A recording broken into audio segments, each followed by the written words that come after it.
The rain pounded against my umbrella like tiny bullets.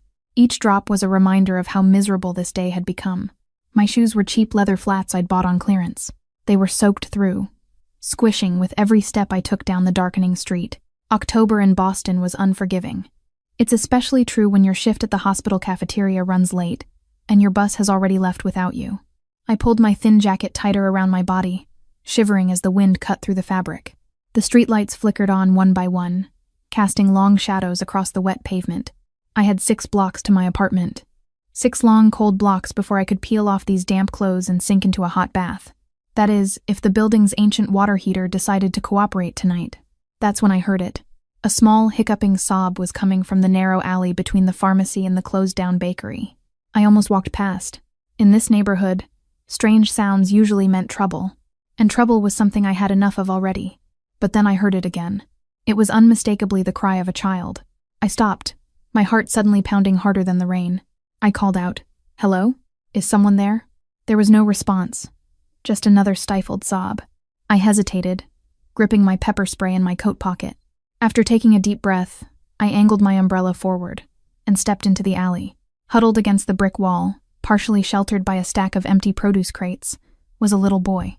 He couldn't have been more than 5 or 6, with dark hair plastered to his forehead from the rain.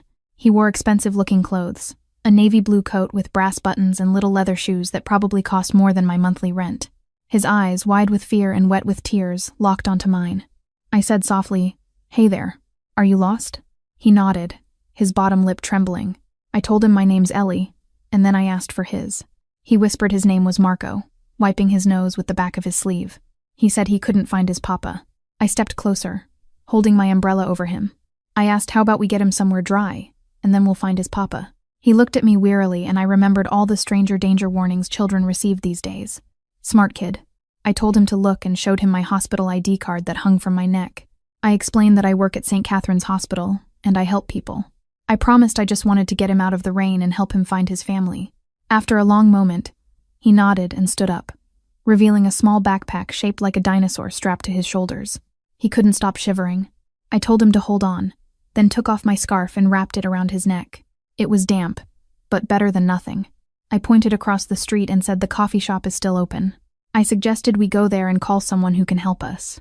I held out my hand, and after a slight hesitation, his small, cold fingers wrapped around mine.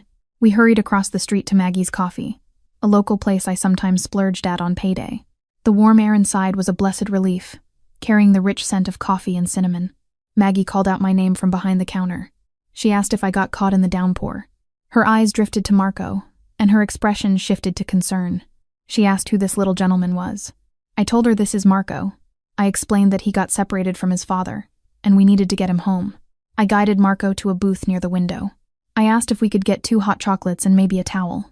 Maggie said it was coming right up, already reaching for the phone. She asked if I wanted her to call the police.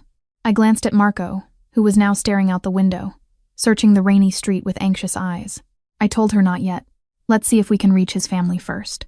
I slid into the booth across from Marco. I asked if he knew his papa's phone number. He shook his head, looking down at his hands. He said his Uncle Nico has his papa's number. He was supposed to pick him up from school, but he couldn't find him. He had tried to walk home.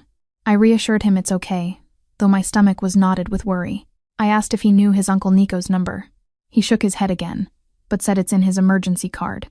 He pulled his backpack off, unzipped it, and produced a laminated card with contact information. I said that was brilliant, taking the card. I told him he was very responsible. The card listed Nicholas Russo as the emergency contact with a phone number. At the top was Marco's full name, Marco Salvatore Russo. Below that were the words medical conditions, none, and parent guardian, Dante Russo.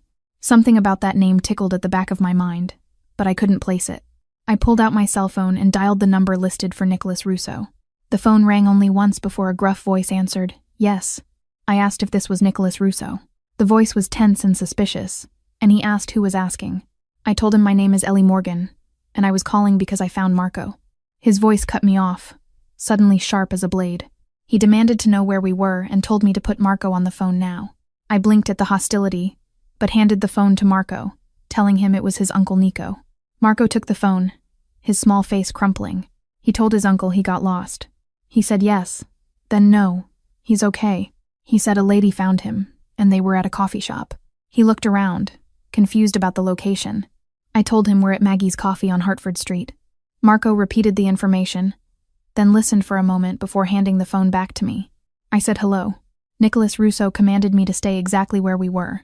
He said not to move and not to call anyone else. He told me they'd be there in 10 minutes. I started to say wait, but the line had already gone dead. Maggie arrived with our hot chocolates and a clean dish towel. She asked if everything was okay. I told her I think so, helping Marco dry his hair with the towel. I explained his uncle was coming to get him. I watched as Marco wrapped his small hands around the mug of hot chocolate, blowing on it carefully before taking a sip. A smudge of whipped cream landed on his nose, and I couldn't help but smile. I asked if it was good. He nodded, a ghost of a smile appearing on his lips. He said his papa doesn't let him have sweets often. I told him that after the adventure he'd had today, he deserved it. I took a sip of my own hot chocolate. I asked him what grade he was in. He replied first grade, and seemed to relax a little. He told me he goes to St. Bernardet's Academy. I raised my eyebrows. St. Bernardet's was one of the most exclusive private schools in the city. I told him that was impressive, and asked if he liked it there. He said it was okay, but the other kids don't talk to him much. He looked down at his mug. I said I was sorry to hear that. Sometimes it takes a while to make friends. He shrugged, a surprisingly adult gesture for such a small child. He said his papa says he doesn't need friends because he has family. Before I could respond to that concerning statement, the bell above the coffee shop door jingled, and a blast of cold air swept in. 2 men entered, both wearing dark suits despite the weather. The first was tall and broad-shouldered with close-cropped dark hair and a scar that ran from his ear to his jawline. The second was slimmer and younger, with the same dark hair as Marco. Marco cried out, "Uncle Nico!" He jumped down from the booth and ran to the younger man, who knelt and enveloped him in a tight hug. Nicholas Russo said, "Marco, thank God." His voice was thick with relief. He pulled back, holding the boy at arm's length, scanning him for injuries. He asked if he was hurt, if anyone had touched him. Marco said he was okay. He said Miss Ellie found him and bought him hot chocolate. Nicholas Russo's eyes flicked up to meet mine, and I felt a chill that had nothing to do with my damp clothes. His gaze was calculating, assessing me as if I were a potential threat rather than someone who had helped a lost child. He stood, keeping one hand firmly on Marco's shoulder. He thanked me for finding his nephew. I said of course, anyone would have done the same. He said flatly, "No, they wouldn't have." The larger man remained by the door, his hand inside his jacket, his eyes constantly scanning the coffee shop and the street outside. Only 3 other customers were in the shop, all of them suddenly very interested in their laptops or phones. Nicholas told Marco they should go, that his father was worried sick. At the mention of his father, Marco's face paled slightly. He asked if his papa was angry. Nicholas's expression softened. He said, "Not at you, Piccolo. Never at you." The larger man by the door spoke quietly into what I now realized was a concealed earpiece. "Aria secure," bringing the package out now. I thought, package? They were talking about a child like he was some sort of valuable cargo. Nicholas pulled a thick envelope from his jacket and placed it on the table. He said it was for my trouble. I stared at the envelope, then back at him.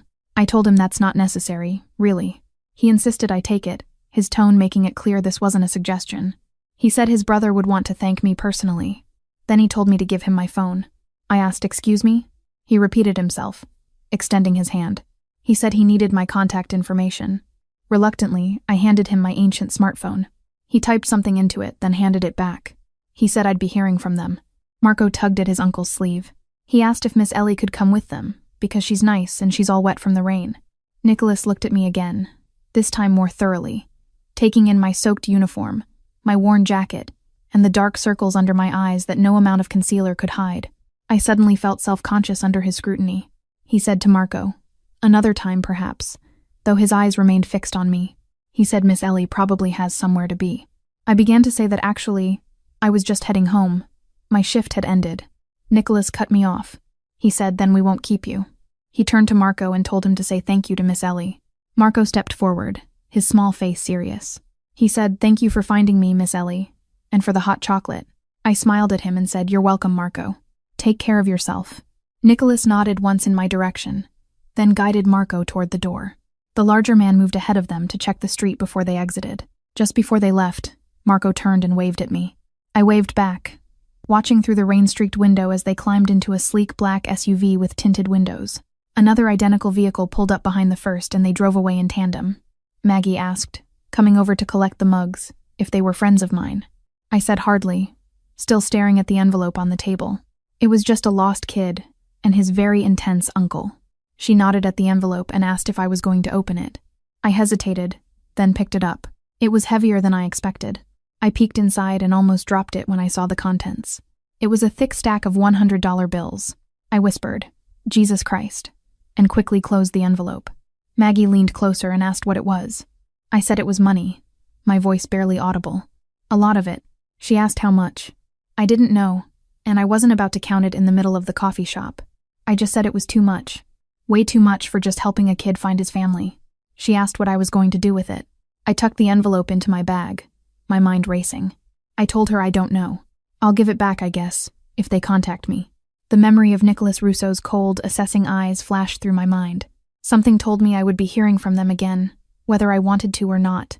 Maggie patted my shoulder and said I should go home and get dry, that I was shivering. I nodded, gathering my things. As I stepped back out into the rain, I realized my umbrella was still in the booth. I went back to retrieve it, and that's when I noticed Marco had left his dinosaur backpack behind. Damn, I muttered, picking it up. It was surprisingly heavy for a child's bag. Maggie offered to call them. I quickly said no, remembering Nicholas's warning not to call anyone else. I told her I had the uncle's number and would contact them. I zipped up my jacket, clutching both the backpack and my umbrella, and stepped back into the rain. The entire 6-block walk home, I couldn't shake the feeling of being watched. Twice I turned around, certain I would find someone following me, but the rainy street behind me was empty each time. By the time I reached my 3rd-floor walk-up, I was drenched and exhausted. I locked the door behind me, sliding the chain into place before collapsing onto my worn sofa. I pulled out my phone, staring at the new contact Nicholas Russo had added. It was Dante Russo with a phone number. Dante Russo. The name tugged at my memory again, stronger this time. Where had I heard it before? I set Marco's backpack on the coffee table and unzipped it, looking for any identification that might help me return it. Inside were a few school books, a water bottle, a small toy car, and a folded piece of paper. Curiosity got the better of me, and I opened the paper. It was a child's drawing of 3 figures. A small boy holding hands with a tall man in a dark suit and a woman with yellow hair and a big smile. Across the top in wobbly 1st-grade handwriting were the words, "My family." I stared at the drawing, a lump forming in my throat. The woman looked nothing like me. I had brown hair, not blonde, but something about the hopeful imagination of a child who'd lost his mother made my heart ache. As I refolded the drawing and tucked it back into the backpack, my phone buzzed with a text message from the number Nicholas had entered. The text read, "Miss Morgan, I understand you have my son's backpack. A car will come for you tomorrow at 7 p.m. It was signed Dante Russo. It wasn't a request, just a command. I typed back that I could drop it off somewhere if that's more convenient. 3 dots appeared, then disappeared, then appeared again before the reply came through. 7 p.m. Be ready. I set the phone down, my hands suddenly trembling. Why was I so unsettled? They were just people who wanted their child's backpack returned. Wealthy people, judging by their clothes and cars, but people nonetheless. Then it hit me why the name Dante Russo had sounded familiar. 6 months ago, there had been a shooting outside a restaurant in the North End. 3 men were killed, reportedly members of an organized crime family. The newspaper had mentioned a rival boss, someone the police suspected but could never touch. Dante Russo, the most feared mafia boss in Boston, and I had just helped his son. Sleep eluded me that night. I tossed and turned, my mind replaying the events at the coffee shop, trying to convince myself I was overreacting. Maybe it was a different Dante Russo. Maybe the newspaper reports had been sensationalized. Maybe I had nothing to worry about. But the envelope of cash sitting on my kitchen counter suggested otherwise. In the morning light, I'd finally gathered the courage to count it. $10,000 in crisp $100 bills. Who gives a stranger that kind of money just for helping a lost child? A voice in my head whispered, someone who doesn't want the police involved. I called in sick to work. Something I never did, even when I actually was sick. My supervisor sounded surprised but didn't question it. I spent the morning pacing my small apartment, alternating between staring at Marco's backpack and checking the time. 7 p.m. seemed both too far away and approaching too quickly. By noon, I'd made a decision. I would return the backpack and the money, explain that I wanted no part of whatever this was, and ask never to be contacted again. Simple, clean, safe. I changed my outfit 4 times before settling on a simple blue dress I usually saved for job interviews. I paired it with my only decent coat, a black wool peacoat I'd found at a thrift store 2 winters ago. I wanted to look respectable, but not like I was trying too hard. I pulled my brown hair into a neat bun, applied minimal makeup, and tried to calm the flutter of anxiety in my stomach. At 6:58 p.m., my phone buzzed with a text that just said, "Outside." I grabbed Marco's backpack and the envelope of cash, took a deep breath, and headed downstairs. A black SUV identical to the one from yesterday idled at the curb, its engine a low purr in the quiet evening. The same large man from the coffee shop stood beside it, opening the rear door as I approached. He said, "Miss Morgan," with a curt nod. I replied, "Hi," clutching the backpack tighter. I told him I had Marco's things. He didn't respond, just gestured for me to get into the vehicle. The interior was luxurious. Black leather seats, tinted windows, a partition separating us from the driver. The man climbed in after me and we pulled away from the curb. I asked where we were going, trying to keep my voice steady. He replied that we were going to Mr. Russo's residence, his eyes focused straight ahead. I said I just wanted to return the backpack and the money, holding them up. I told him there was no need. He said Mr. Russo insists on thanking you personally. His tone made it clear this wasn't open for discussion. I fell silent, watching through the darkened windows as we left my modest neighborhood behind and headed toward the affluent suburbs north of the city. The knot in my stomach tightened with every mile. After about 30 minutes, we turned onto a private road lined with old oak trees. At the end stood an imposing stone mansion, its windows glowing warmly against the twilight sky. A high wall surrounded the property, and I spotted surveillance cameras discreetly positioned along its perimeter. We pulled up to a wrought iron gate that opened automatically as we approached. 2 men in dark suits stood on either side of the entrance, their hands clasped in front of them, eyes scanning the vehicle as we passed. The driveway curved around a central fountain before stopping at the main entrance of the house. My escort announced unnecessarily that we were here. He exited the car and opened my door. I stepped out, my legs unsteady beneath me. The house was even more impressive up close. 3 stories of old-world elegance, with ivy climbing the stone walls and meticulously maintained gardens stretching in every direction. It looked like something from a period film, not a place where real people lived. The massive front door opened before we reached it, and Nicholas Russo emerged, his expression inscrutable. He said, "Miss Morgan," with a slight nod. He thanked me for coming, as if I'd had a choice. I held out the backpack like a peace offering and said I brought it, and the money. I told him I couldn't accept it. Nicholas ignored the proffered items. He said his brother was waiting, and told me to please come inside. The interior of the house matched its exterior in grandeur. There were marble floors, soaring ceilings, and antique furniture that probably cost more than everything I owned combined. Family photographs lined the walls, mostly of Marco at various ages. Sometimes he was with Nicholas, sometimes with an older woman who I guessed might be a grandmother, but I didn't see anyone who looked like he could be Dante Russo. Nicholas led me through the foyer and down a hallway to a set of double doors. He knocked once, then opened them without waiting for a response. He announced that I was here, stepping aside to let me enter. The room was a study with bookshelves lining the walls and a massive oak desk positioned in front of floor-to-ceiling windows that overlooked the gardens. Standing at the window with his back to us was a man, his silhouette outlined against the fading daylight. He said to leave them. His voice was deep and commanding. Nicholas hesitated for just a moment before nodding and closing the doors behind him, leaving me alone with Dante Russo. Slowly, he turned to face me. I don't know what I had expected. Some movie version of a mafia boss, perhaps, aged and overweight with gaudy rings and a cigar. But the man before me was nothing like that. Dante Russo was tall and powerfully built, maybe in his late 30s, with dark hair that showed just a hint of silver at the temples. He wore a tailored charcoal suit that accentuated his broad shoulders and narrow waist. His face was all sharp angles, high cheekbones, a strong jaw, a straight nose that looked like it had been broken at least once, but it was his eyes that held me frozen in place. They were deep-set and intensely blue, almost startling against his olive skin. Those eyes studied me now with the same calculating assessment his brother had shown, but there was something else there, too. A focus, a presence that seemed to fill the room and make the air between us crackle with tension. He finally spoke, his voice softer now, but no less commanding. "Miss Morgan, please sit." He gestured to one of the leather chairs positioned in front of the desk.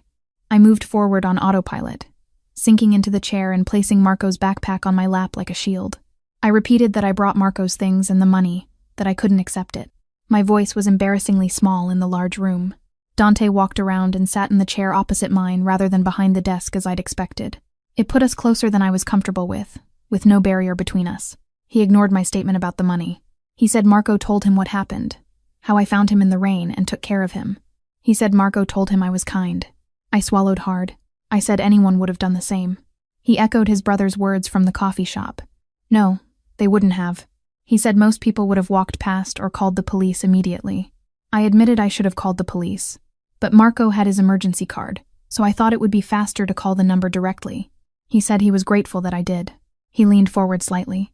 He asked if I knew who he was. The directness of the question caught me off guard. I could lie, but something told me he would know.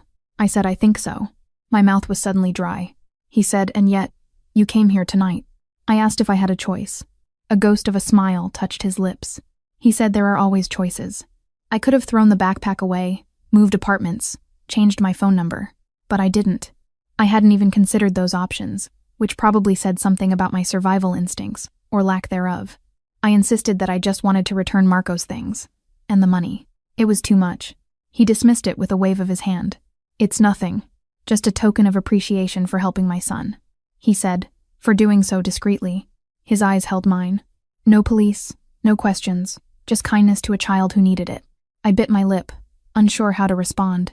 The whole situation felt surreal. Sitting in this palatial home, having a conversation with a man who, if the newspapers were to be believed, had ordered the deaths of countless people. I began hesitantly, asking about Marco's mother. He said flatly that she's dead. 5 years now. Cancer. I automatically said I was sorry. He said, as am I. He stood suddenly, walking to a cabinet in the corner and opening it to reveal a selection of bottles. He asked if I'd like a drink. I said no, thank you. He poured himself what looked like whiskey, the amber liquid catching the light as he returned to his seat. He stated that I work at St. Catherine's Hospital. It wasn't a question, but I nodded anyway. He continued, in the cafeteria. 6 days a week, sometimes double shifts. You live alone in a third-floor walk-up in one of the worst neighborhoods in the city. Your parents died in a car accident when you were 19, forcing you to drop out of nursing school. You send money each month to your younger sister in Philadelphia, where she's studying to become a doctor. My blood ran cold. I asked how he knew that. He said he makes it his business to know everything about people who come into contact with his son, even those with seemingly pure intentions. He took a sip of his whiskey. I stood up abruptly, clutching the backpack. I said I should go. He said softly, "Sit down, Ellie." But there was steel beneath the softness. I sank back into the chair, my heart pounding. He assured me he wasn't going to hurt me, though it wasn't as comforting as he probably intended. Quite the opposite. I asked what that meant. He set his glass down on a small table beside him. He said his son likes me. He doesn't like many people, a trait he inherited from him. He said this morning, Marco asked if I could be his new nanny. I blinked in surprise. Nanny? He explained his current caretaker is retiring next month, moving to Florida to be with her grandchildren. He studied me over steepled fingers. The position comes with a substantial salary, private accommodations here on the estate, and my personal guarantee of safety. I asked incredulously, "You're offering me a job as Marco's nanny?" He said yes, "But I don't know anything about you," I replied. He corrected me. "I know everything about you. I know you're qualified, with 2 years of nursing school before your parents' accident. I know you're responsible, working multiple jobs to put your sister through school. And most importantly, I know Marco trusts you, which is something I value above all else." My head was spinning. I told him, "Mr. Russo, I appreciate the offer, but I can't just," he interrupted. "I'll triple whatever you're making now, plus room and board, health insurance, and a car at your disposal. Your sister's tuition will be paid in full, including her living expenses." The offer was so outlandish, so completely beyond anything I could have expected, that I almost laughed. I asked why. "Why me?" He replied simply, "Because you helped my son when you didn't have to, and because I trust my instincts." I shook my head, trying to clear it. I told him I need time to think. He said, "Of course."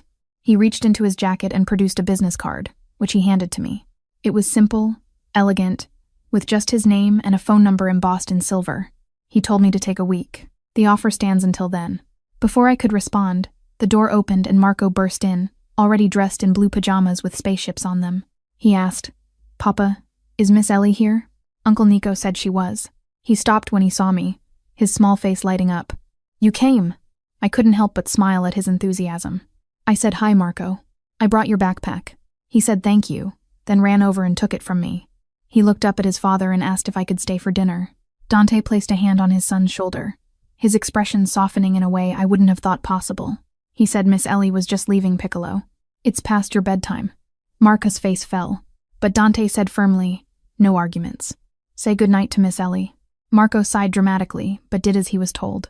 He said, "Goodnight, Miss Ellie. Will you come back soon?" I glanced at Dante, who watched our interaction with unreadable eyes. I said carefully, "Maybe. If your papa invites me." Marco said with the absolute confidence of a child, "He will. I'll make him." Dante chuckled, a warm, genuine sound that transformed his face. He told Marco to go find Uncle Nico. He'd be up to read his story in 10 minutes. Marco nodded and scampered out of the room, taking his backpack with him. Once he was gone, I said, "He's a wonderful boy." Dante replied, "He's my world." And I believed him. He said everything he does for him. The words hung in the air between us, loaded with implications I didn't want to contemplate. I stood again and said I should go. This time, he didn't stop me. He said Nicholas will drive me home. I told him that's not necessary. He said it's late, and my neighborhood isn't safe after dark. His tone broke no argument. "The car will take you home." I nodded, knowing it was pointless to protest. As I turned to leave, he spoke again. He told me to keep the money, regardless of my decision about the job.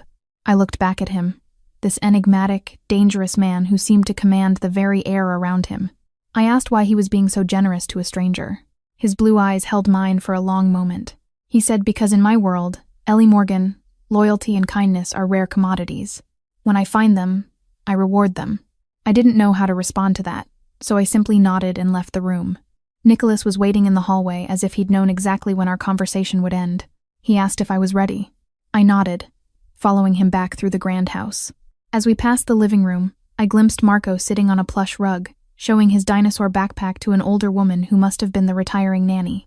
He looked up and waved enthusiastically, and I waved back, feeling a strange tug in my chest. The drive back to my apartment was silent, giving me plenty of time to think about Dante Russo's offer. It was absurd, overwhelming, completely out of the blue. And yet, my current life was a constant struggle, working endless shifts to make rent, sending whatever I could spare to my sister, falling into bed each night too exhausted to even dream of the future I'd once planned.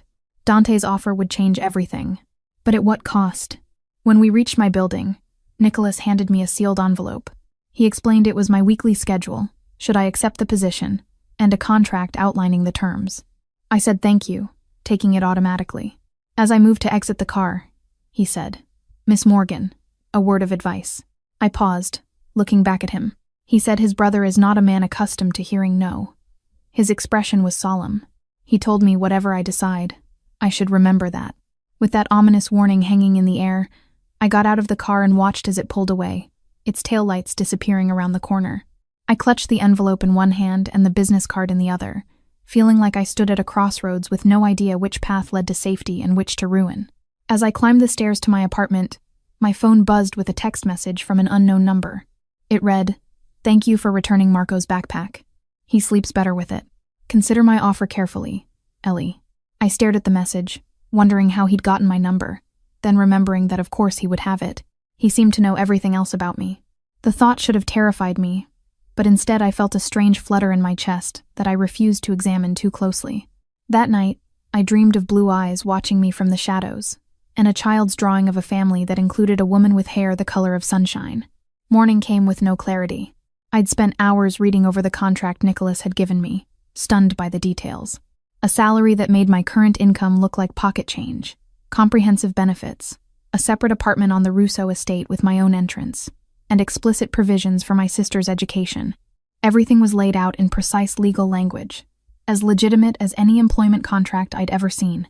It seemed too good to be true. The phrase kept echoing in my mind as I moved through my daily routine in a daze. I called my sister, careful to keep my voice casual as I asked about her classes, her roommates, whether she needed anything. I didn't mention Dante Russo's offer. How could I explain something I couldn't understand myself? She said I sounded weird, always too perceptive for her own good. She asked if everything was okay. I lied and said I was just tired from double shifts this week. She told me I worked too hard, and that she could take out another loan. I interrupted. "Absolutely not. I'm fine. Focus on your studies." After we hung up, I sat on my worn sofa, staring at Dante's business card. The silver embossing caught the light, winking at me like a dare. 4 days passed this way. I was working my shifts, coming home to my empty apartment, turning the card over and over in my hands, reading and rereading the contract. The deadline Dante had given me loomed larger with each passing day. On the 5th day, I was filling a coffee urn at work when I overheard 2 doctors talking in hushed voices. One said that Russo's kid was in the ER after falling off his bike or something. My hands froze on the coffee machine. The other doctor replied, "Jesus, is security notified? Triple presence. The admins are freaking out. You know what happened last time one of those family members was here?" I abandoned the coffee, yanking off my hairnet as I rushed toward the emergency room. I had no plan, no reason to insert myself into the situation, just a strange compulsion I couldn't ignore. The ER was an organized chaos, with nurses and doctors moving efficiently between curtained areas. I spotted them immediately. Nicholas was standing rigidly by a curtained bed, with 2 men in suits flanking the area, their eyes constantly scanning. There was no sign of Dante. I approached cautiously, not sure if I'd be recognized or stopped by security. Nicholas saw me first, his eyebrows rising slightly. He said, "Miss Morgan." I explained that I heard Marco was hurt and wanted to see if he was okay. I felt foolish. Something shifted in Nicholas's expression. Surprise, perhaps, or reassessment. He nodded once and pulled back the curtain. Marco sat on the edge of the bed, his small face tear-streaked, but brave. His right arm was in a temporary splint, and a doctor was examining a scrape on his knee. His face lit up when he saw me, momentarily forgetting his pain. "Miss Ellie." I moved to his side and said I work here in the cafeteria and heard he had an accident. He said he fell off his bike and that his papa says he has to be more careful. I asked where his father was, glancing around. Nicholas answered tersely that he was in a business meeting, but he's on his way. The doctor finished examining Marco's knee and straightened up. She assured Nicholas it was just a greenstick fracture. She said they'll get him in a proper cast and he'll be good as new in about 6 weeks. Nicholas nodded, his phone constantly vibrating in his hand with incoming messages. He quickly answered.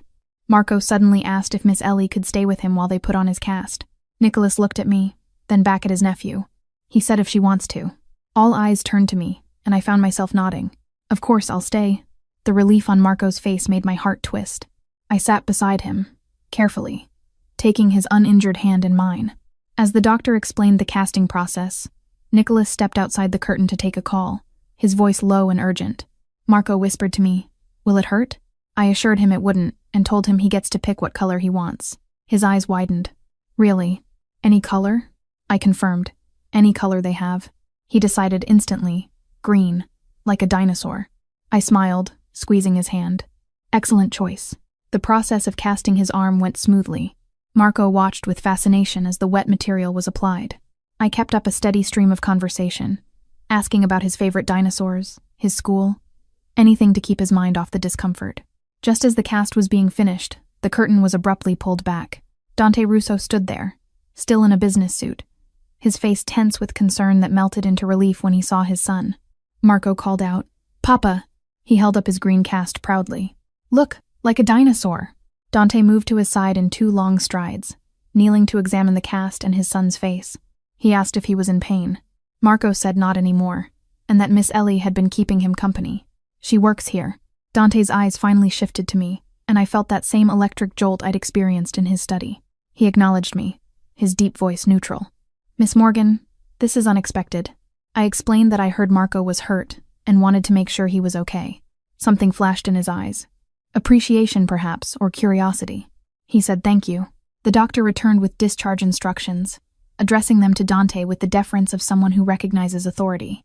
"Mr. Russo, Marco should be fine. The fracture is minor and children heal quickly. He'll need to keep the cast dry and we'll check it in 2 weeks." Dante nodded, his full attention on the doctor's instructions, asking precise questions about pain management and activity restrictions. I used the opportunity to slip away, squeezing Marco's hand one last time. I whispered that I had to get back to work and for him to feel better. He asked if I would come visit him, his eyes hopeful. "You could sign my cast." I hesitated, glancing at Dante, who was still focused on the doctor. I said, "We'll see." I made it halfway across the ER when I heard my name called. Turning, I saw Dante striding toward me, his presence causing medical staff to step out of his way instinctively. When he reached me, he stated that I was leaving. I explained I needed to get back to work, that my break was over. He studied me for a moment, then pulled out his phone and typed something quickly. He said, "Not anymore. I spoke to your supervisor. You have the rest of the day off." I blinked in surprise. You can't just, he interrupted. I did. Have dinner with us tonight. Marco would like it. And we need to discuss your decision about the position. It wasn't a request. I should have been annoyed at his presumption, but instead I found myself nodding. All right.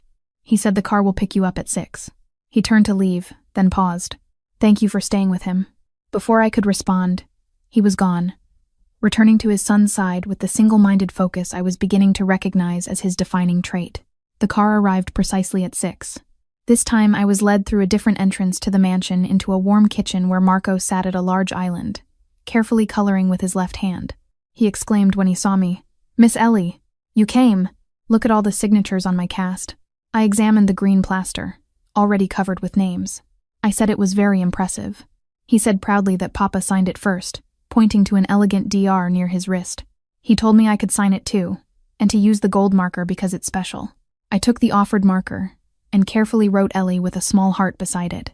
Marco beamed. He suddenly asked if I was going to be his new nanny. He said his papa said I might be. I glanced around, but Dante was nowhere to be seen. I told him I was still thinking about it. Marco pleaded, please say yes. Mrs. Abernathy is nice, but she's old and doesn't know about dinosaurs. You could help me with my homework and read me stories. The naked hope in his voice made my chest ache. Before I could respond, the kitchen door opened and Dante entered, now dressed in dark jeans and a charcoal sweater that somehow made him look even more imposing than his business suit. He instructed Marco to go wash up for dinner. The boy slid off his stool, careful of his cast. He told his papa not to let Miss Ellie leave. A ghost of a smile touched Dante's lips. I won't. Once Marco had left, Dante turned to me and asked if I wanted wine. I said please. He poured 2 glasses of red wine from a bottle that probably cost more than my monthly rent and handed one to me. He said Marco seems attached to me already. I took a sip, the rich flavor coating my tongue. I told him Marco's a sweet boy. Dante's blue eyes held mine. He said he's persistent, like his father. He asked if I'd made a decision. The directness of the question caught me off guard. I told him I'm still considering it. He asked what was holding me back. I set my glass down carefully. I said, Mr. Russo. He corrected me, Dante. I acknowledged him, Dante. I think we both know this isn't just about being a nanny. His expression remained impassive. He told me to explain. I hesitated, searching for the right words. The papers say you're dangerous, that you're involved in things that aren't exactly legal. He asked if I believe everything I read in the papers. I said I believe he wouldn't offer a complete stranger a job paying 3 times the market rate without expecting something in return. A smile curved his lips, but didn't reach his eyes. Perceptive. I pressed, so what is it? What do you really want from me? He took a step closer, close enough that I could smell his cologne. It was something expensive and subtle. He said he wants exactly what he said. Someone to care for his son, to be present in his life in a way he sometimes cannot be. I asked if that was it. He confirmed. That's it. He took another sip of his wine. My world is complicated, Ellie. I won't pretend otherwise. But Marco's world doesn't have to be. He deserves normality, stability, someone who sees him for the child he is, not for who his father is. The raw honesty in his voice surprised me. I asked if he thought I could provide that. He said he knew I could. His certainty was unnerving. I've watched you with him. You don't see the Russo heir. You see a little boy who likes dinosaurs and needs his backpack to sleep. I couldn't argue with that. When I looked at Marco, I saw a child desperate for connection, for someone to simply be present without agenda or fear. I began cautiously. If I say yes, I would need guarantees. He told me to name them. I mentioned my safety. And my sister's. He said dismissively that those were already covered in the contract. He asked what else. I said firmly. Boundaries. I won't be involved in anything illegal. My job is to care for Marco. Nothing more. He nodded slowly. Acceptable. Anything else? I said if I ever feel Marco is in danger, I leave with no repercussions. Something flickered in his eyes. Respect, perhaps. He said Marco's safety is his primary concern as well. But his voice dropped lower. Understand this, Ellie. Once you're part of our lives, certain protections extend to you. But certain risks do as well. I can mitigate those risks, but I cannot eliminate them entirely. It was the most honest statement he'd made. A clear acknowledgement of the world I would be stepping into. Before I could respond, Marco returned, his face freshly washed, his good arm clutching a dinosaur book. He asked if we could eat now, because he was starving.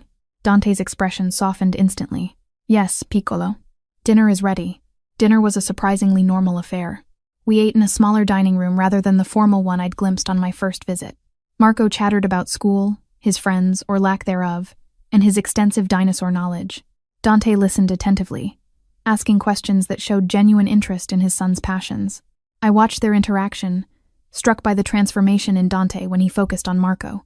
The hard edges softened, the calculating gaze warmed, and glimpses of genuine tenderness broke through his carefully maintained facade. Marco said suddenly, jerking me from my observations. "Miss Ellie, will you read me a bedtime story tonight? Papa always does the voices wrong." Dante protested mildly. "I do not." Marco insisted. "You make all the Trexes sound the same. Miss Ellie would do it better." Dante raised an eyebrow at me. "Apparently, your dinosaur voice skills are being called upon." I couldn't help but smile. I said I'd be happy to read to Marco, if his father didn't mind. Marco turned pleading eyes to his father. "Please, Papa." Dante nodded, his expression unreadable. "Of course." After dinner, Marco led me upstairs to his bedroom. It was a spacious room decorated with dinosaur posters, bookshelves overflowing with children's books, and a large bed shaped like a triceratops. He carefully selected 3 books, arranging them in the order he wanted them read. He patted the edge of his bed and said his papa always sits here. I took the indicated spot, and Marco snuggled beside me, mindful of his cast. I began reading the first book, doing my best to give each dinosaur a distinctive voice. Marco giggled at my attempts, occasionally correcting my pronunciation of the more complex dinosaur names. Halfway through the second book, I glanced up to find Dante leaning against the doorframe, watching us with an expression I couldn't decipher. It was something between longing and satisfaction. Our eyes met briefly before he nodded and slipped away. By the third book, Marco's eyelids were drooping. I finished the story softly, closing the book as his breathing deepened into sleep. Carefully, I tucked the blanket around him and tiptoed from the room. Dante was waiting in the hallway. I confirmed that he was asleep, out like a light. Dante said he normally fights bedtime with the determination of a seasoned negotiator. The corner of his mouth lifted slightly. "You have a gift." I demurred, "Just beginner's luck." He offered me a nightcap, gesturing toward the stairs. I hesitated, glancing at my watch. It was already past 9. He added, "One drink, then Nicholas will drive you home." I nodded, following him down to his study. The room felt different in the evening. Warmer, less intimidating, with soft lamps casting golden light across the bookshelves. He poured 2 glasses of amber liquid and handed one to me. He raised his glass slightly and said, "To new beginnings." I touched my glass to his, but didn't echo the toast, taking a small sip instead. The whiskey burned pleasantly down my throat. He stated, "You've made a decision," watching me over the rim of his glass. It wasn't a question, but I nodded anyway. "Yes." I took a deep breath. "I'll take the position under the conditions we discussed." Something like triumph flashed in his eyes before his expression returned to its usual inscrutability. He asked when I could start. I told him I needed to give 2 weeks' notice at the hospital. He shook his head. 1 week. I'll compensate the hospital for any inconvenience." I wanted to argue, but knew it would be pointless. "Fine. 1 week," he said. "Excellent." He moved to his desk, opening a drawer and retrieving a small box. "This is for you." I took it hesitantly. Inside was a sleek smartphone, much newer than my ancient model. He explained it was for secure communications, and all their numbers were programmed in.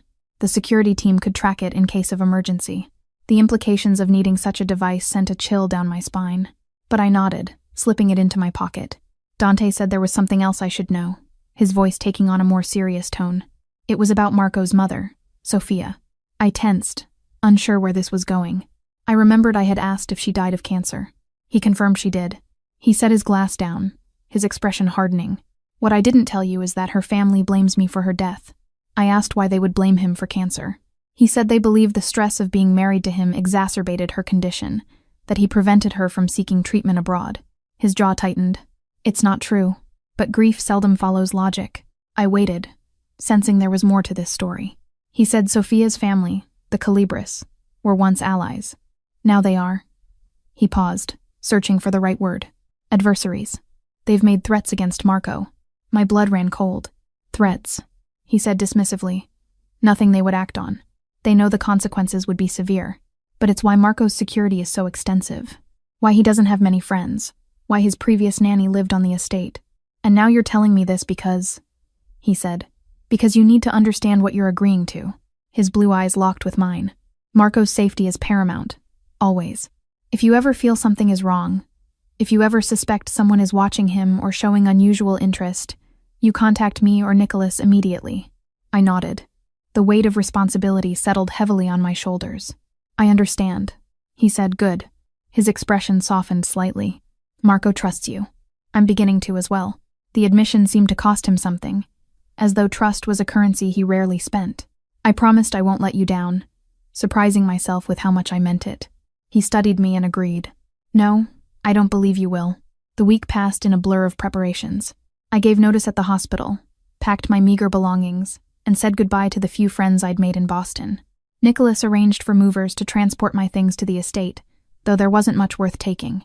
I used part of the money Dante had given me, which I'd finally accepted after much internal debate, to buy new clothes more suitable for my new position. Nothing extravagant, but better quality than I'd been able to afford before. The night before I was to move to the estate, I called my sister. She exclaimed when I told her about the new job, "Ellie, this is crazy. You don't know these people." I insisted it's a good opportunity. The pay is amazing, and they're covering your tuition. She argued she didn't need some stranger paying her tuition. "Something about this feels wrong." I said it's just a nanny position for a sweet little boy who needs someone stable in his life. She asked about his father, what he's like. I hesitated, unsure how to describe Dante Russo in a way that wouldn't alarm her further. "He's intense, but he loves his son." "Intense how? Is he single? Is he hitting on you?" I protested. "No, it's not like that," though I couldn't deny the strange tension that sometimes crackled between us. "It's strictly professional." She was silent for a moment. Then she said, "Just be careful, Elle. If anything feels off, promise you'll leave." I promised, crossing my fingers childishly. Some promises were more complicated than others. The next day, Nicholas picked me up in the now familiar black SUV. My few suitcases were loaded into the trunk, and we set off for the Russo estate. I watched the city recede in the side mirror, feeling like I was closing one chapter of my life and opening another, far more unpredictable one. When we arrived, Mrs. Abernathy was waiting to show me around. She was a kind-faced older woman with steel gray hair and knowing eyes. She said after giving me a tour, "You'll do fine, dear. The boy needs someone young, someone with energy. These old bones can't keep up with him anymore." I asked how long she'd worked for the Russos. She replied, 15 years. "I cared for Dante when he was just a boy after his mother passed. Then I stayed on." She smiled fondly. "And when Marco came along, he's a special child, much like his father was." I couldn't help asking what Dante was like as a child. Her expression grew sad, serious, too serious for a boy his age. His father was a hard man, expected too much too soon. She shook her head. "Dante is different with Marco." "Gantlar. That's good." Before I could ask more questions, Marco burst into the room, his cast now completely covered in signatures and dinosaur drawings. "Miss Ellie, you're here to stay." He threw his good arm around my waist. "I told Papa you would say yes." I hugged him back, surprised by the rush of affection I felt. "Yes, I'm staying. We're going to have a great time together." He asked if we could go see my apartment. Papa had it all fixed up for me. Mrs. Abernathy chuckled. "Go on then. I've shown her everything she needs to know for now." Marco grabbed my hand, tugging me toward the back of the house. We exited through a rear door and followed a stone path that wound through immaculately landscaped gardens to a small cottage nestled among flowering trees. I was stunned by the charming exterior and asked if this was all for me. Marco explained that Papa said I needed my own space. He pushed open the front door without knocking. The interior was even more surprising. It was tastefully decorated in soft blues and creams with comfortable furniture, modern appliances, and fresh flowers on the dining table. It was larger than my old apartment with a spacious living room, full kitchen, bedroom, and bathroom. Marco asked anxiously if I liked it, saying he helped pick the colors. I said honestly that it's beautiful. "You did a wonderful job." He beamed, then proceeded to give me a tour as if he designed the place himself. He pointed to a small panel by the door and said, "There's a button here. If you push it, security comes right away. Papa says it's important." The casual mention of security was a stark reminder of the world I'd just entered, a world where panic buttons were standard home features. After Marco's enthusiastic tour, we returned to the main house for dinner. Dante was absent, with Nicholas explaining he'd been called away on business but would return the following day. I spent the evening helping Marco with his homework, supervising his bath, which was a challenge with the cast, and reading more dinosaur stories until he fell asleep. The routine felt surprisingly natural, as if I'd been doing it for years rather than hours. Later, as I settled into my new cottage, The reality of my situation finally hit me. I'd left my old life behind to work for a man the newspapers called a criminal, caring for his son in a house protected by armed guards. I'd either made the worst decision of my life or the best, and I had no idea which. My new phone buzzed with a text message. "Nicholas tells me you're settling in well. Marco is happy. Thank you, Ellie." I stared at the message, trying to decipher the man behind the words. Dante Russo remained an enigma, dangerous yet protective, cold yet capable of surprising warmth where his son was concerned. What had I gotten myself into? Days turned into weeks, and gradually the Russo estate became home. My routine centered around Marco, waking him for school, helping with homework, accompanying him to appointments and activities. The little boy with the dinosaur backpack had firmly wedged himself into my heart. His resilience and enthusiasm were infectious. Dante remained an elusive presence. He kept irregular hours, sometimes absent for days on business trips, other times working from his home office late into the night. When he was present, he devoted his full attention to Marco, helping with homework, teaching him to play chess, and listening with genuine interest to his dinosaur facts. These glimpses of tender fatherhood contrasted sharply with the cold calculation I sometimes caught in his eyes when he received phone calls or when his associates visited. I learned to navigate the complex ecosystem of the Russo household. Nicholas, I discovered, was more than Dante's brother and right-hand man. He was Marco's fiercely protective uncle, who spoiled him with presents but enforced discipline when needed. The security team maintained a constant, discreet presence. They were rotating shifts of serious men who nevertheless slipped Marco candies when they thought no one was looking. The household staff treated me with cautious respect, warming up only after it became clear I wasn't putting on airs about my position. And then there was Dante himself. Our interactions were mostly brief, professional updates about Marco's progress or needs. Yet occasionally I'd catch him watching me with an intensity that made my pulse quicken. Sometimes he'd join Marco and me for dinner when his schedule allowed. Those evenings revealed glimpses of the man behind the formidable facade. His dry humor, his extensive knowledge of literature and history, his passionate opinions about everything from politics to pasta. One rainy Saturday, about a month after I'd moved in, Marco was at a supervised playdate with the son of one of Dante's associates. It was a rare social opportunity that had been thoroughly vetted by security. I was enjoying the quiet in my cottage reading a novel when a knock at my door startled me. Dante stood on my doorstep, raindrops glistening in his dark hair. He rarely visited my cottage, preferring to summon me to the main house when needed. I asked immediately if everything was okay, my mind jumping to Marco. "He's fine," Dante assured me, stepping inside when I moved back. I just spoke with his security detail. I relaxed slightly. "Oh, good." He glanced around my living room, taking in the scattered books, the half-empty tea mug, the soft throw blanket rumpled on the couch. "You've made it your own." I asked if that was okay. A slight smile touched his lips. "It's your home, Ellie. That's the point." He seemed different today, less guarded, more human somehow. He wore casual clothes, dark jeans, and a gray sweater that softened his usually intimidating presence. I offered him some tea, unsure why he was here. He said he'd prefer coffee if I had it. I nodded, moving to the kitchen while he continued to survey my living space. He paused to examine the framed photo of my sister and me that sat on the bookshelf. As I prepared the coffee, he said that Marco talks about me constantly. "He's quite attached to you already." I admitted the feeling was mutual, handing him a steaming mug. "He's an amazing kid." Dante took a sip of coffee, his blue eyes meeting mine over the rim. "Thanks to you, he's happier than I've seen him in years. You have a gift with him." I said it's easy to care about Marco. His expression darkened momentarily. Not everyone finds it so. His mother's family hasn't attempted to see him since the funeral. Their hatred for me apparently extends to my 6-year-old son. The bitterness in his voice was palpable. I'd learned bits and pieces about Sophia from Mrs. Abernathy before she left. She'd been beautiful, gentle, from a powerful family that had once been aligned with the Russos. I said softly that I was sorry. "That must be hard for both of you." He shrugged, a gesture meant to appear casual, but failing to mask the tension in his shoulders. "Marco barely remembers her now. Sometimes I think that's a mercy." I asked, "And you? Do you still miss her?" The question was too personal, crossing the careful boundaries we'd established. I regretted it immediately.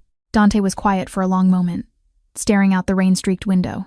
He finally said, "I miss what she represented. Normality. The possibility of a life outside of." He gestured vaguely, encompassing the estate, the security, the world he'd built. I asked if that was what he wanted. Normality. His eyes returned to mine, sharp and assessing. "What I want is irrelevant. This is the life I've chosen. Or perhaps the life that chose me. I asked about Marco. Did he choose this life? No, Dante admitted, his voice softening, which is why your presence is so important. You give him a connection to that other world, the normal one. I nodded, understanding my role more clearly now. I was a bridge between worlds for Marco, and perhaps in some small way, for Dante too. He said abruptly that he should go, setting down his half-empty mug. I have calls to make before Marco returns. Of course. He moved toward the door but paused before opening it. He said there's a charity gala next weekend for the Children's Hospital.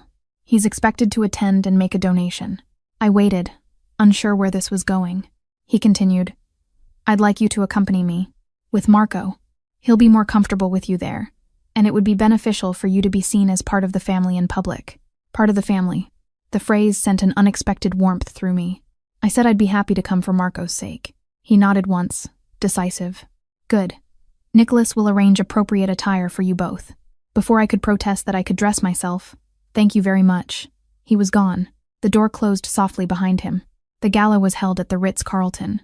The ballroom was transformed into a winter wonderland theme, despite it being barely autumn. Marco looked adorable in his first tuxedo, proudly showing off his cast, now decorated with dinosaur stickers, to anyone who would look. I felt self-conscious in the midnight blue gown Nicholas had sent over. It was a designer piece that fit as if it had been made for me, which it probably had been. Dante murmured as he helped me from the car. You look beautiful. His hand was warm against the small of my back. He himself was devastating in a black tuxedo that accentuated his powerful build. I managed to say thank you, hyper-aware of his touch, of the curious glances from other arriving guests, and of the photographers snapping pictures from behind velvet ropes. Inside, I quickly realized this wasn't just any charity event.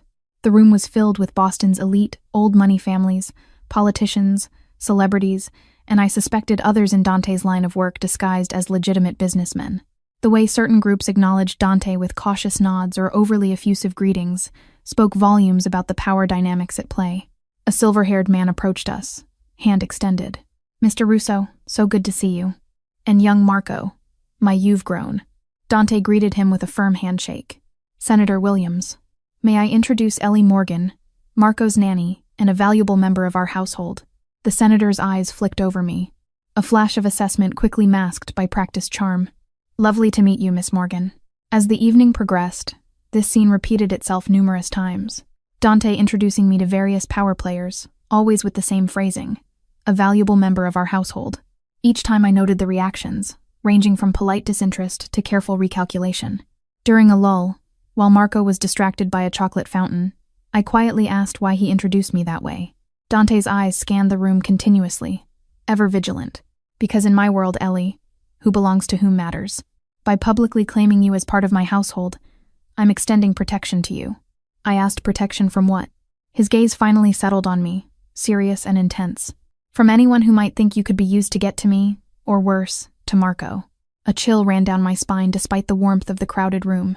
Before I could respond, Marco returned, chocolate smeared on his cheek despite his best efforts. Papa, can Miss Ellie dance with me? There's an orchestra. Dante smiled, the genuine one reserved only for his son. If Miss Ellie would like to dance, of course. Marco turned pleading eyes to me, and I laughed, taking his uninjured hand. I'd be honored. I led him to the dance floor, where he stood on my feet as I guided us in a simple box step. His face was alight with joy, a normal little boy having fun at a party. Looking down at him, I felt a fierce protectiveness surge through me. Whatever dangers lurked in Dante Russo's world, I would shield Marco from them with everything I had. Over Marco's head, I caught Dante watching us, his expression unreadable. When our eyes met, he raised his champagne glass slightly in acknowledgement, a gesture that felt strangely intimate amid the crowd. Later, after Marco had fallen asleep in a private room arranged by the hotel staff, Dante and I stood on a terrace overlooking the city lights. The autumn air was crisp, but I barely noticed the cold. Dante's voice was low. You were wonderful with him tonight. With everyone. I admitted I felt like an imposter. All these people with their wealth and power, and me in a borrowed dress. He corrected me.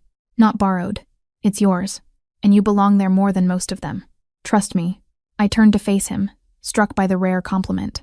Thank you for inviting me. I think Marco had fun. He agreed. Yes. But that wasn't the only reason I wanted you here.